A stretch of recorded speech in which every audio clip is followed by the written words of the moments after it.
오늘 우리가 묵상할 말씀은 창세기입니다. 창세기 6장 11절에서 13절의 말씀입니다. 얼마 되지 않은 말씀이라서 저와 여러분들이 한 목소리로 같이 읽어보려고 합니다. 창세기 6장 11절에서 13절 다 같이 읽으십시다. 그때에 온 땅이 하나님 앞에 부패하여 포악함이 땅에 가득한지라. 하나님이 보신즉 땅이 부패하였으니 이는 땅에서 모든 혈육 있는 자의 행위가 부패함이었더라.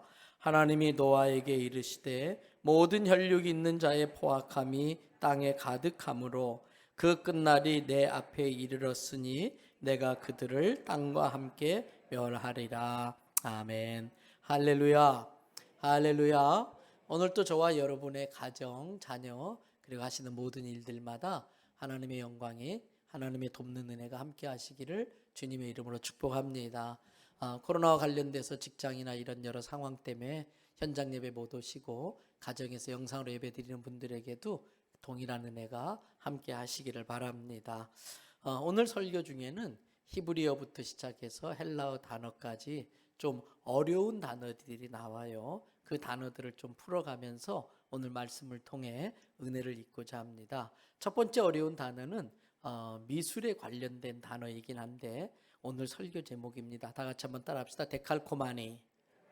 네, 이 데칼코마니 그러면 젊은 친구들은 아마 우리 청년들은 가장 먼저 화사라는 가수가 소속되어져 있는 유명한 여자 걸그룹 마마무라고 있습니다. 이 마마무가 부른 노래가 생각날 거예요. 제가 가사를 좀 생각하면서 들어봤더니 보통 야하고 선정적인 게 아니던데 이 데칼코마니라고 하는 노래가 있어요. 근데 원래 데칼코마니는 미술 기법 중에 하나이지요. 어떤 무늬를 특수한 종이에 찍어가지고 얇은 막을 이룹니다. 그래서 그것을 다른 자기가 새기고자 하는 표면에다가 덮어가지고 그대로 찍어내는 것, 그걸 전사기법 또는 베껴내는 기법이다라고 이렇게 말을 하더라고요.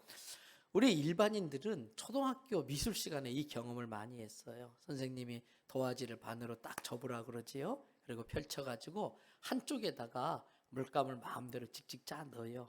그리고 다시 덮은 다음에 꾹 눌러서 문지르기 시작하면은, 그리고 나중에 딱 펼치면 그림이 나오는데 이렇게 나와요. 한번 띄워주실래요? 경험이 있으시죠? 네, 이걸 데칼코마니라고 그럽니다. 오늘 본문의 이야기는 노아 시대의 이야기입니다.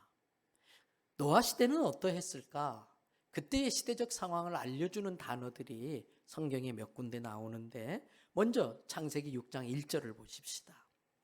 거기 보니까 사람이 땅 위에 뭐하기? 번성하기 시작할 때에, 이런 말이 나와요. 번성하기 시작한다, 다르게 말하면 잘 나간다, 그런 뜻이에요. 그런데 여러분, 이 번성하라고 하는 것은 성경적입니다. 하나님께서 모든 창조를 마친 다음에 사람들에게 번성할 것을 명령하셨어요. 창세기 1장 28절을 보겠습니다. 하나님이 그들에게 뭘 주셨어요?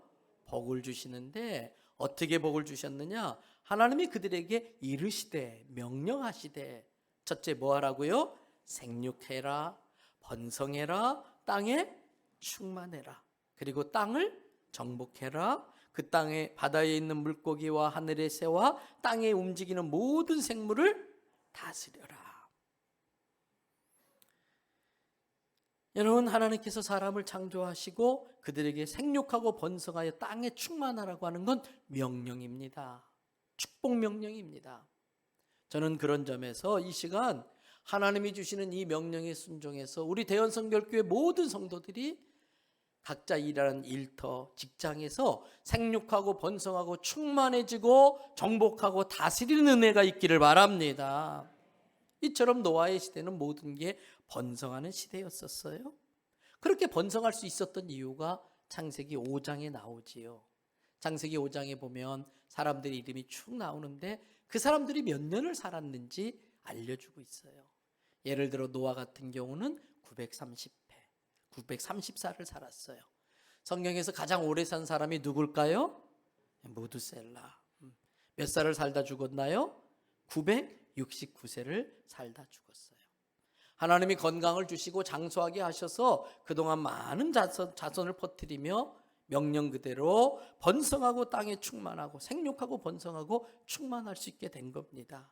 근데 그 중에는 좀 특별히 살아야 될 사람들이 있었어요. 2절에 나오고 있습니다. 2절 맨 앞부분에 누가 나오고 있나요? 하나님의 아들들이 있어요. 그리고 바로 이어서 또 누가 나오나요? 사람의 딸들이 나옵니다. 일반적으로 성경학자들은 이 하나님의 아들들을 아담과 하와 사이에 태어났던 세 번째 아들 셋의 후손들의 셋 계열의 후손들이라고 해석을 하고 있어요. 그리고 이 사람의 딸들은 먼저 하나님께서 아담과 하와에게 가인과 아벨 두 형제를 줬지요. 아벨이 하나님께 드린 제사를 받으시고 가인이 드린 제사를 받지 않자 가인은 화가 나서 동생을 죽여버렸어요. 그래서 이 아벨 대신에 하나님이 주신 아들이 셋이고 가인은 에덴 동산에서 쫓겨나게, 가인은 그 공동체에서 추방을 당하게 되지요. 여러분, 이 사람의 딸들이 바로 가인의 후손들이라고 학자들은 이렇게 설명을 하고 있습니다. 그래서 아담과 하와의 족보가 창세기 5장부터 시작되는데 이 5장에는 가인과 아벨의 이야기가 싹 빠져버려요. 창세기 1장, 2장이 창조의 이야기입니다. 3장이 아담과 하와의 타락 이야기입니다. 4장은 타락의 극치, 형이 동생을 죽이는 최초의 살인사건이 나옵니다. 그걸 보신 하나님이 마음이 아프셨던지 창세기 1장부터 4장은 싹 날려버립니다. 그리고 5장부터 새롭게 시작되고 있어요. 확인해 보겠습니다. 창세기 5장 1절부터 5절입니다. 이것은 누구의 계보? 아담의 계보를 적은 책이라. 하나님이 사람을 창조하실 때에 하나님의 모양대로 지으시되 2절 남자와 여자를 창조하셨고 그들이 창조되던 날에 하나님이 그들에게 복을 주시고 그들의 이름을 사람이라 일컬으셨더라. 창세기 1장과 2장을 이 두 구절에 다 요약해서 정리해 버린 거예요. 그리고 이제 3절부터 아담 이야기가 나오지요. 아담이 130세에 자기를 꼭 닮은 아들을 낳았는데 가인과 아벨의 이름은 싹 빠져버리고 셋 이야기부터 나와요. 그리고 4절 아담은 셋을 낳은 이후에 800년을 더 지내면서 자식을 계속 낳았고 5절 그는 930살을 살고 죽었다 이렇게 나와요. 여러분, 이 셋의 자손들 하나님의 아들들이라고 표현되어져 있지요. 그런데 이 하나님의 아들들이 2절을 보세요. 사람의 딸들의 아름다움을 보고 자기들이 좋아하는 모든 여자를 아내로 삼았다 이렇게 되어 있어요. 여기서 아름다움이라고 하는 단어가 히브리어 단어로 한번 따라 하십시다. 토브. 토브라는 단어예요. 이 토브라는 단어는 사랑스럽다, 아름답다라는 뜻도 담겨져 있지만 미모라는 뜻도 있어요. 그래서 오늘 여기에 나오는 이 창세기 6장 2절에 나오는 아름다움 토브라는 단어는 미모라고 해석하는 게 더 정확해요. 그리고 거기에 보니까 하나님의 아들들이 사람의 딸들의 아름다움을 보고 그랬어요. 이 보고라는 단어는 히브리어로 다 같이 한번 따라합시다. 라. 이 라라는 단어는 한 발자국 더 다가가서 들여다본다. 한 발자국 가서 매력을 느껴가지고 다가가서 자세히 본다. 이게 라라는 단어예요.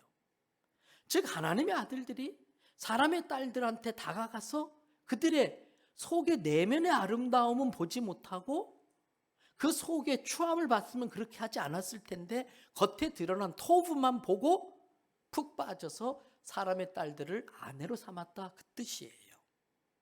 이것을 우리에게 영적인 의미로 해석한다면 이 하나님의 아들들은 오늘날 우리 성도들을 의미해요. 이 성도들이 세상의 번성함을 보고 그 속에 있는 추악하고 더러운 것들을 보지 못하고 세상의 겉모습에 화려한 것만 보고 거기에 매력을 느껴서 세상을 아내로 맞이했다 그 의미일 것입니다. 아닙니다. 하나님의 아들들은 사람의 딸의 토부를 볼 것이 아니고 하나님의 영광을 봐야 할 줄로 믿습니다. 하나님의 아들들은 자기들이 좋아할 대로 마음대로 아내를 선택할 것이 아니라 하나님이 기뻐하는 선택을 해야 할 줄로 압니다. 안타깝게도 노아 시대에 하나님의 아들들은 그렇게 하지 못했습니다. 그 결과가 나옵니다. 어떻게 됐을까요? 3절을 보시겠습니다. 다 같이 읽어보겠습니다. 여호와께서 이르시되 나의 영이 영원히 사람과 함께하지 아니하리니 이는 그들이 육신이 됨이라. 그러나 그들의 날은 120년이 되리라 하시니라. 하나님의 아들들이 사람의 딸들의 토부를 보고 거기에 미혹돼서 그들을 아내로 맞이해서 하나가 돼버리자 영원히 함께 있으려고 하셨던 하나님의 영이 떠나버려요. 하나님의 아들들이 세상의 딸과 하나가 되자 이곳에서 하나님의 아들들과 영원히 계셨던 하나님의 영이 떠나버려요. 왜 그랬을까? 거기에 보니까 사람들이 육신이 됨이니라 그랬어요. 여기서 육신은 히브리어로 바사르라고 하는 단어인데 같은 의미로 쓰여지는 헬라어 그리스어 단어가 있는데 한번 따라합시다. 사르크스. 이 사르크스란 단어는 말 그대로 몸, 바디, 몸뚱아리라는 뜻도 있어요. 그러나 동시에 사르크스란 단어는 오염되어져서 썩어서 쓸모없게 된 물질이라는 뜻도 사르크스에 있어요. 그래서 우리 애들이 많이 보았던 반지의 제왕인가요? 거기에도 사르크스라는 게 나오고 있어요. 즉 영원히 사람과 함께했던 하나님의 영이 하나님의 아들들이 사람의 딸과 결혼해서 육신이 돼버리니까 오염되고 썩어지니까 같이 있을 수 없어서 떠나버리고 마는 거예요. 여러분 그렇게 되니까 이제는 하나님과 함께 할 수 없어서 썩었기 때문에 지옥에 폐기 처분될 수밖에 없는 사르크스가 돼버려요. 그래서 사람의 수명이 몇 년이 돼버리고 말았어요? 120년.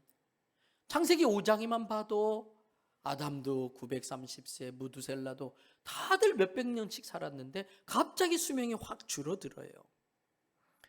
그래서 현대의학이 많이 발전하니까 요즘도 잘 주무시고 잘 잡숫고 또 좋은 공기, 좋은 환경에서 의학적 치료를 받으며 열심히 잘 살면은 120세에 가능하다는 이야기가 아마 여기서 나온 게 아닐까, 성경과 일치한다는 생각이 들어요.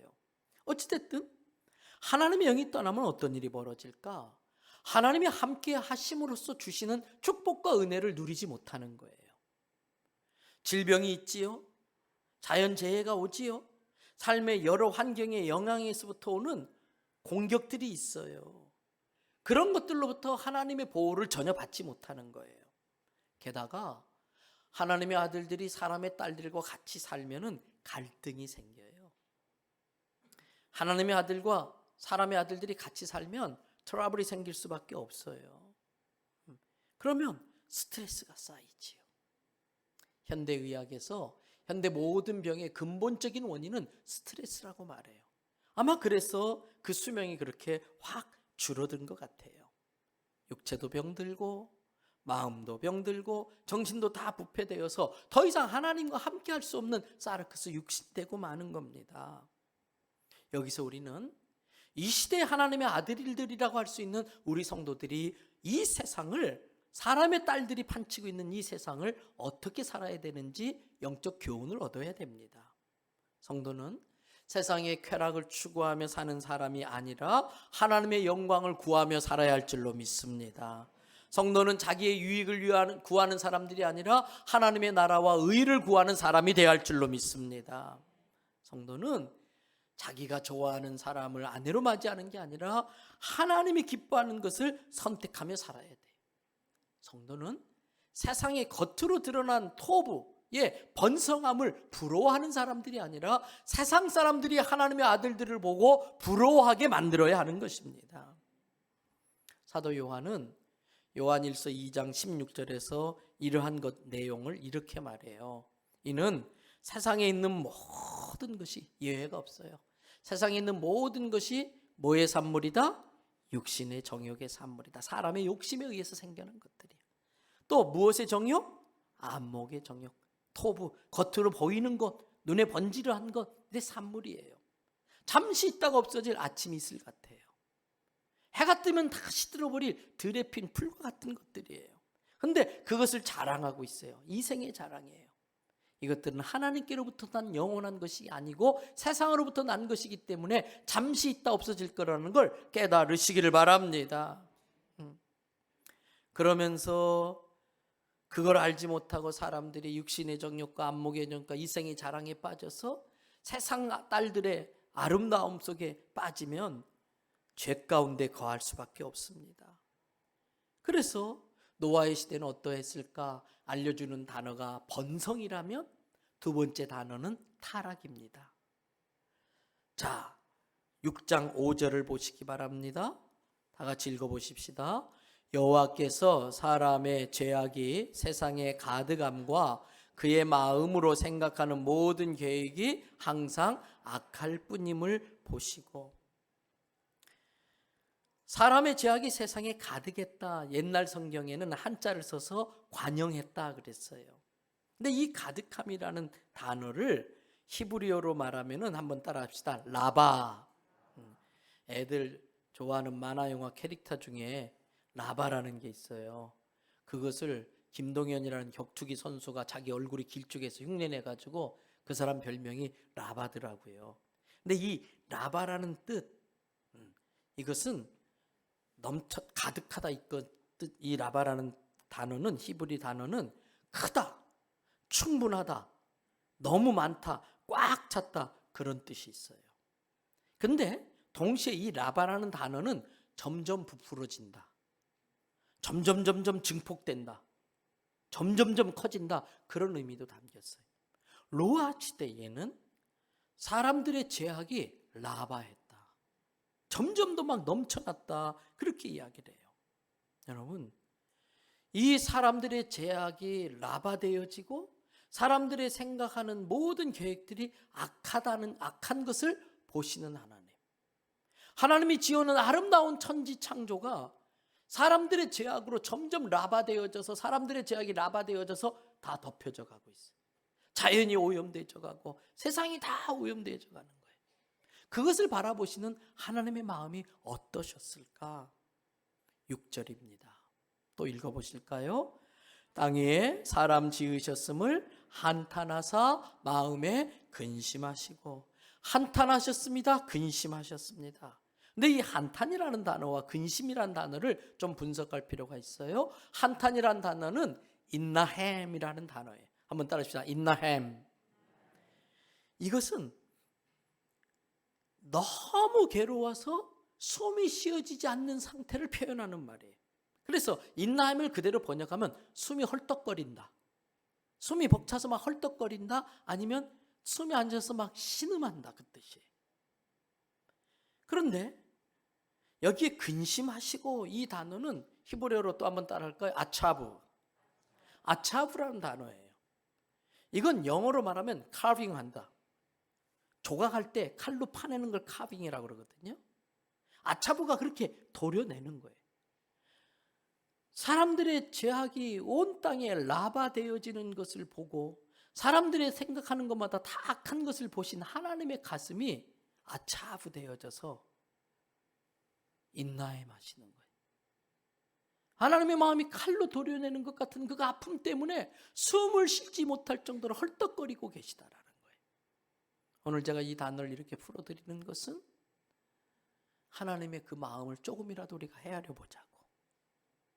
세상의 토부, 외모만 보고 와 할 것이 아니고 그 내면에 있는 그 라바를 보면서 우리도 하나님처럼 이 아차브에 의한 인나햄을 느껴보자는 거예요. 도려내는 것으로 인한 그 고통을 한번 느껴보자는 거예요. 사랑하는 대원성교회 성도 여러분, 하나님의 피조물인 우리는 하나님께 근심을 더하는 사람들이 아니라 하나님의 근심을 덜어드리는 사람이 되어야 할 줄로 믿습니다. 우리를 보시면 하나님의 얼굴에 저절로 미소 짓게 해드려야 돼. 지난주도 말씀드렸죠? 매일같이 독일에 있는 손녀와 영상으로 통화를 해요. 무슨 통화가 되겠어요? 걔는 멀뚱멀뚱하고 있는데, 그런데 그 영상 통화를 보면 그 아이의 얼굴도 나오고 제 얼굴도 나오더라고요. 그때 제 얼굴이 그렇게 아름다울 수가 없어요. 애기 얼굴도 예쁘지만 왜? 저절로 미소 지어지잖아요. 하나님이 우리를 볼 때마다 저절로 미소 지어지게 만들어 드리시기를 바랍니다. 목사가 되게 한 것, 장로로 세운 것, 권사와 안수 집사와 서리 집사의 직분을 맡긴 것 후회하게 해드리면 안 되는 것입니다. 안타깝게도 노아 시대의 하나님의 아들들은 하나님을 근심하게 해드렸어요. 자신들을 창조해서 이 땅에 두신 걸 후회하게 만들었어요. 그런데 여기서 우리가 깨달아야 됩니다. 앞에서 제가 데칼코마니가 뭔지를 설명해 드렸어요. 그런데 노아 시대의 세상의 모습이 오늘날 이 시대와 데칼코마니가 되어 있어요. 노아 시대의 그 세상의 타락한 모습과 오늘날 이 시대의 죄악의 모습이 닮아도 그렇게 닮을 수가 없어요. 데칼코마니가 되어 있어요. 왜요? 노아 시대나 지금 시대나 지금의 이 모습은 인간의 죄악의 결과물입니다. 타락한 인간들이 저지른 죄에 대한 결과물이기 때문에 나타나는 현상도 데칼코마니 될 수밖에 없습니다. 사도 바울은 제가 가끔 인용하는 로마서 1장 28절부터 32절을 통해서 죄악이 관영한 사람의 죄악의 결과가 어떠한지를 우리에게 자세히 알려줘요. 1장 28절을 보세요. 로마서 1장 28절. 또한 그들이 마음에 뭐 했어요? 하나님 두기를 싫어하며 하나님과 등 돌리는 거예요. 하나님 너무 싫다는 거예요.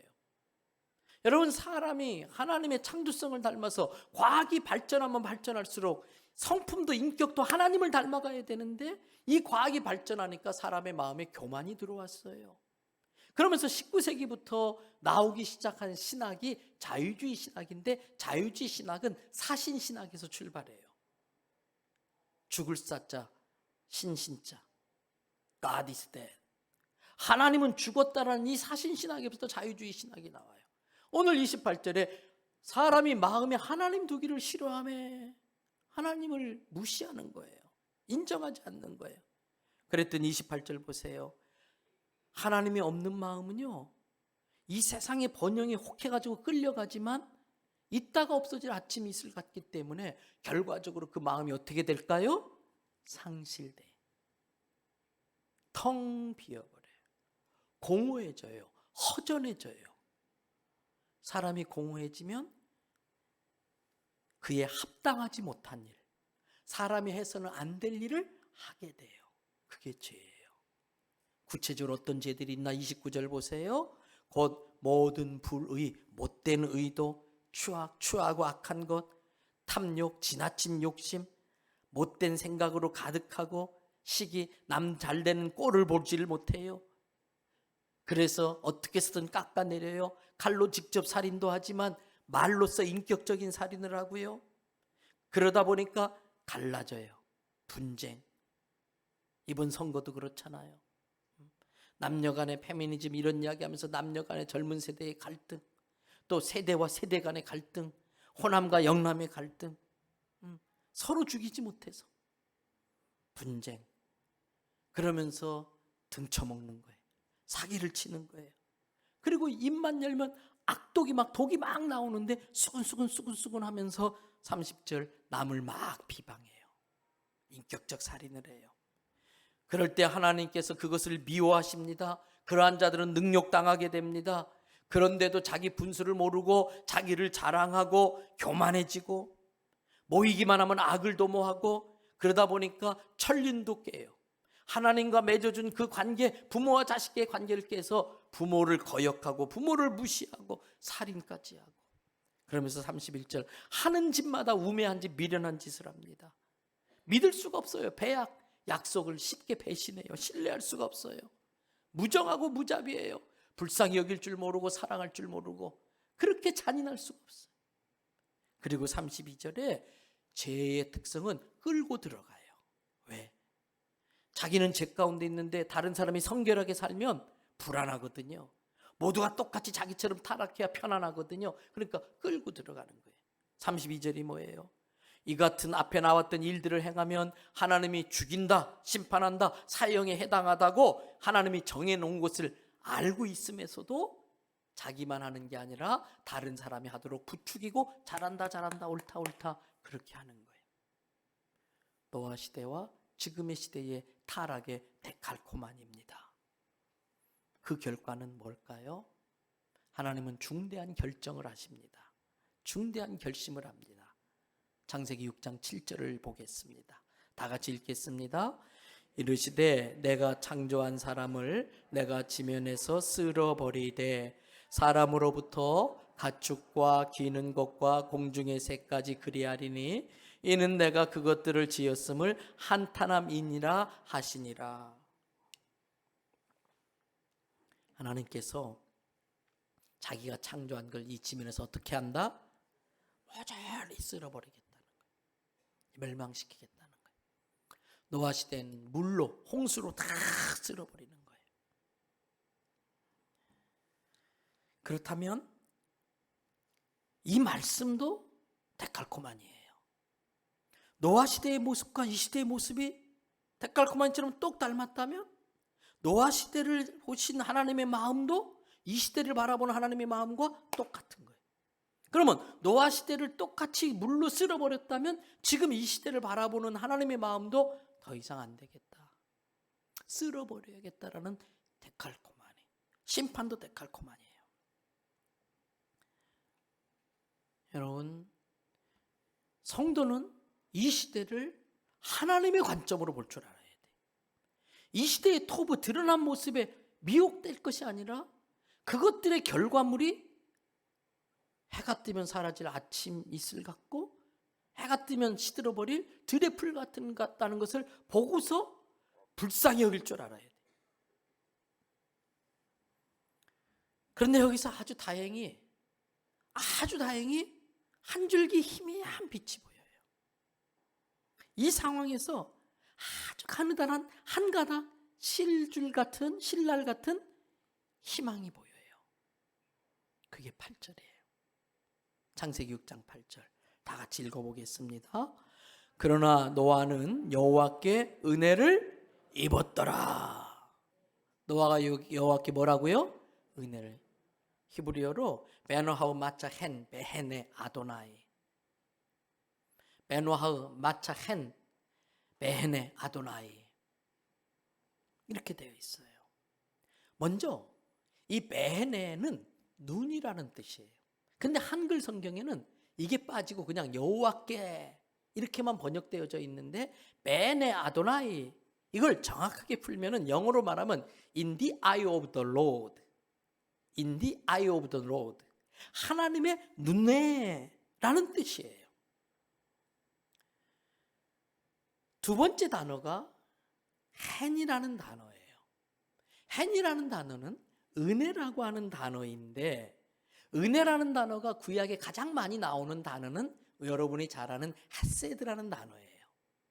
근데 이 헤세드는 공이라는 뜻도 있고 사랑이라는 뜻도 있고 은혜라는 뜻도 있는데, 이 은혜라고 해석할 때에 그 은혜, 그 사랑은 무조건적인 사랑, 그게 헤세드예요. 아가페적인 사랑.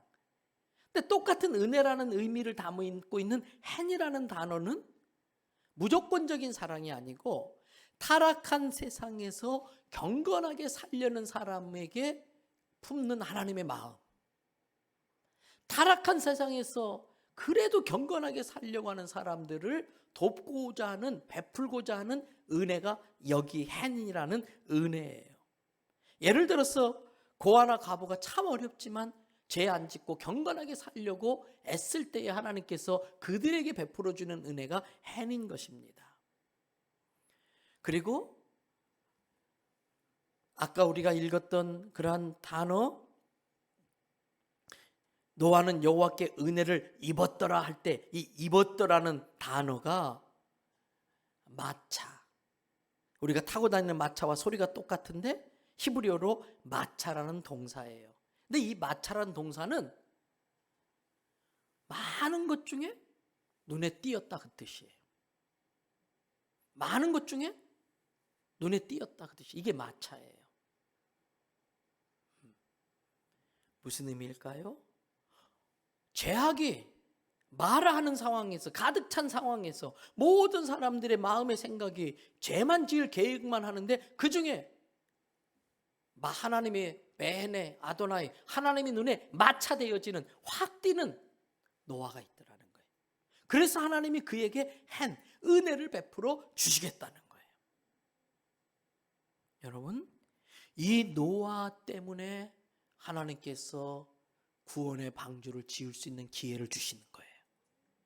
이 노아 때문에 하나님께서 홍수로 쓸어버린 다음에 다시는 그렇게 하지 않겠다고 약속의 무지개를 띄워주시는 거예요. 이 노아 때문에 우리가 구원의 은혜를 입게 되는 줄로 믿습니다. 그렇다면 노아 시대나 이 시대도 데칼코마니, 그 노아 시대를 바라보는 하나님의 마음이나 이 시대를 바라보는 하나님의 마음도 데칼코마니. 그렇다면 노아 시대의 그 멸망도 이제 데칼코마니로 준비되어진 이 시점에 정말 필요한 데칼코마니가 하나 있어요. 이 시점에 정말 필요한 데칼코마니가 있어요. 노아의 데칼코마니입니다.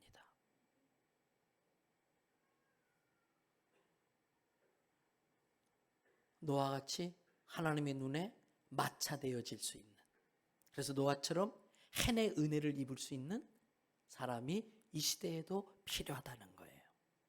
그렇습니다. 지금 이 시대는 예수 그리스도의 데칼코마니가 필요합니다. 우리 성도의 삶, 그리스도인의 삶은 예수 그리스도로 똑 닮은 데칼코마니가 되어야 됩니다. 예수님을 안 믿는 사람들은 특별한 경우가 아니면 성경책을 읽지 않습니다. 예수님 안 믿는 사람들은 웬만해선 기독교 방송 듣지 않습니다. 기독교 TV 나오면 획 돌려버립니다. 그렇다면 비기독교인들이 예수님을 알고 예수님을 통해 나타난 하나님의 사랑을 알 수 있는 방법은 하나밖에 없습니다. 비기독교인들이 예수님을 알고 예수님을 통해 나타난 하나님의 사랑을 알 수 있는 방법은 하나밖에 없습니다. 데칼코마니 같이 예수 그리스도를 쏙 닮은 어떤 그리스도인들이 그의 삶의 현장에서 예수 그리스도를 보여주는 겁니다. 예수님의 성품, 예수님의 인격, 예수님의 품격, 예수님이 쓰시는 언어, 예수님이 남을 대하시는 태도, 예수님이 바라보시는 시선, 예수님의 그 마음 씀씀이까지 예수님과 똑같이 데칼코마니 되어서 우리들의 삶의 현장에 예수 그리스도를 전사해내야 돼요. 판박이처럼 찍어내야 돼요. 우리는 지금 노아 시대의 데칼코마니 같은 세상을 살고 있습니다. 이런 세상에서 예수 그리스도를 전사시킬 수 있으려면 우리는 무능한 그리스도인이 아니라 유능한 그리스도인이 되어야 할 것입니다. 왜? 이 세상에는 예수의 데칼코마니만 있는 게 아니라 사단의 데칼코마니도 많이 있기 때문에 그렇습니다. 그러므로 우리는 먼저 내 안에 선명하고도 또렷하게 예수 그리스도의 데칼코마니가 되어야 됩니다. 어떻게 그렇게 될 수 있을까요? 우리는 지난번 고난주간을 지내면서 예수님이 십자가에 못 박히시는 것처럼 우리 스스로를 못 박는 경험을 하려고 했었어요. 고난주간 금식도 하면서. 여러분, 지난주에 제가 말씀드렸어요. 유능과 무능. 유능은 누군가를 십자가에 못 박을 수 있는 빌라도 같은 능력이 유능이 아니라 스스로 자기를 십자가에 못 박을 수 있는 게 유능이라고 그랬어요. 때문에 우리는 예수 그리스도의 데칼코마니가 되기 위해서 어떻게 해야 되느냐? 자, 종이를 반으로 접었습니다. 그걸 다시 폈습니다. 거기다 한쪽에 물감을 짰습니다. 종이 덮었습니다. 그 다음 어떻게 해야 돼요? 찌릿 문질러야 돼요. 진이겨지는 고난이 우리를 예수 닮게 만드는 거예요. 그리고 지난 부활절 이후 우리가 유능한 그리스도인이 되기 위해서 50일 뒤 오순절에 약속하신 성령을 기다리자 말씀드렸어요. 내가 결심한다고 되는 게 아니라 성령님이 우리와 함께 하셔야 예수님의 데칼코마니가 될 줄로 믿습니다. 그 성령님이 능력을 주셔야 이 세상에 예수 그리스도의 데칼코마니를 전사할 수 있는 것입니다. 그래서 사도 요한은 요한일서 2장 5절 17절에서 이렇게 말합니다. 이 세상이나 세상에 있는 것들, 그 토부 드러난 겉모습만 보고 그 번영을 사랑하지 말아라. 누구든지 세상을 사랑해서 사람의 딸들과 하나가 되면, 이 세상과 하나가 되면 하나님의 영이 그와 함께하지 못해서 그는 사르크스, 그는 썩어질 쓰레기, 지옥의 폐기인데 처분될 쓰레기밖에 될 수밖에 없기 때문에. 그래서 17절, 그렇게 사는 인생은 이 세상도 그 정욕도 들의 불처럼 아침 이슬처럼 다 지나가되 오직 누구만 하나님의 뜻을 행하는 자는 영원히 거하리라. 사도 바울은 로마서 13장 11절에서 14절에 이렇게 말합니다. 또한 너희가 지금의 이 노아 시대의 데칼코마니 같은 이 시기를 알아라. 이 시기는 하나님의 데칼코마니 같은 그 홍수 심판과 같은 심판이 준비된 때다. 그러므로 지금은 잘 수 없다. 자다가 뭐 할 때다? 깰 때다. 그때가 벌써 훅 왔다는 거예요. 확 들어왔다는 거예요. 그런데 그것은 우리에게 두려운 일이 아니라 우리의 구원이 처음 믿을 때보다 더 가까워진 거예요. 하루를 더 살았다는 것은 우리가 결국 가게 될 천국에 한 발자국 하루 더 가까워 갔다는 거예요. 때문에 예수 믿는 횟수가 많아질수록 우리가 믿는 천국은 더 선명해지고 더 또렷해져야 되는 거예요. 12절, 세상은 캄캄한 밤 같다. 그러나 우리는 낮이 가까웠으니, 예수 그리스도께서 밝은 빛으로 오시는 그 낮이 점점 가까웠으니 우리는 이 세상 속의 어두움 가운데 어둠의 일을 떨쳐버리고 복음의 전신갑주, 주의 강한 용사의 그 갑옷을 입자. 그리고 13절, 모든 게 드러나는 낮처럼 단정히 행하고 방탕하거나 술 취하지 말며 음란하거나 호색하지 말며 다투거나 시기하지 말고, 14절 다 같이 읽어볼까요? 오직 주 예수 그리스도로 옷 입고 정욕을 위하여 육신의 일을 도모하지 말라. 사랑하는 대연성결교 성도 여러분, 예수 그리스도의 데칼코마니가 되시기 바랍니다. 여러분, 그 고난을 다 감당해내고 오순절 성령 강림을 체험하고서 그 성령의 능력으로 이 세상에 온통 예수 그리스도를 도배해버릴 수 있는, 전사해버릴 수 있는 저와 여러분들 되시기를 주님의 이름으로 축복합니다.